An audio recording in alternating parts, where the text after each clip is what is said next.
নমস্কার, এমজিআই কিচেনে সকল বন্ধুদের স্বাগত জানাই। আজকে আমার রেসিপি হবে ডিম দিয়ে। ডিমের রেসিপিটা খেতে খুব সুস্বাদু হয়। ভালো লাগলে লাইক, কমেন্ট, সাবস্ক্রাইব করবেন। আসুন ভিডিওটা শুরু করি। আমি প্রথমে কিছু মশলা ভেজে নেব।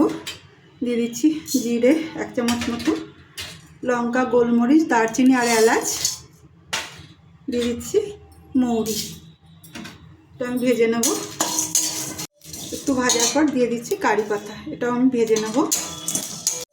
মশলা শুকনো খোলা ভেজে নিয়েছি। এবার আমি নামিয়ে ঠান্ডা করে গুঁড়ো করে নেব। গরম তেলে দিয়ে দিচ্ছি পেঁয়াজ কুচি।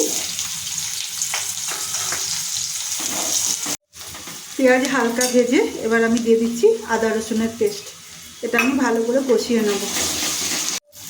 আদা রসুন ভালো করে কষিয়ে নিয়েছি। এরপর আমি দিয়ে দিচ্ছি টমেটো টুকরো, আর সঙ্গে দিয়ে দেবো 1/2 চামচ মতো নুন, যাতে টমেটোটা তাড়াতাড়ি নরম হয়। টমেটোটা হালকা কষিয়ে নিয়েছি। এরকম শুধু হালকা নরম হবে তখনই আমি দিয়ে দিচ্ছি ভেজে রাখা গুঁড়ো মশলাটা। গুঁড়ো মশলাটাও খুব হালকা একটু কষিয়ে নেব। মশলাটা হালকা কষিয়ে নিয়েই আমি এবার দিয়ে দেবো জল।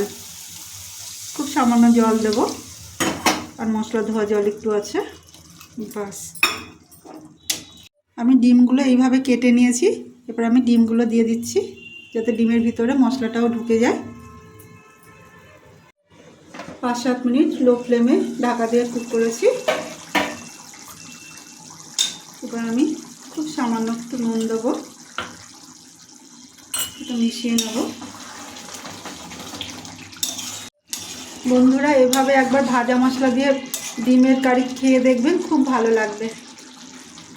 এরপর আমি দিয়ে দিচ্ছি ধনেপাতা কুচি। ধনেপাতা কুচি মিশিয়ে নিয়েই গ্যাস অফ করে আমি চাপা দিয়ে কিছুক্ষণ রেখে দেবো। এভাবে একবার রান্না করে খেয়ে দেখুন, সত্যিই খুব ভালো লাগবে। অনেক রকম তো খেয়েছেন, এটা একটু নতুনত্ব আছে।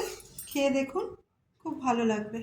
ভালো লাগলে লাইক, কমেন্ট করবেন, সাবস্ক্রাইব করে আমার পাশে থাকবেন।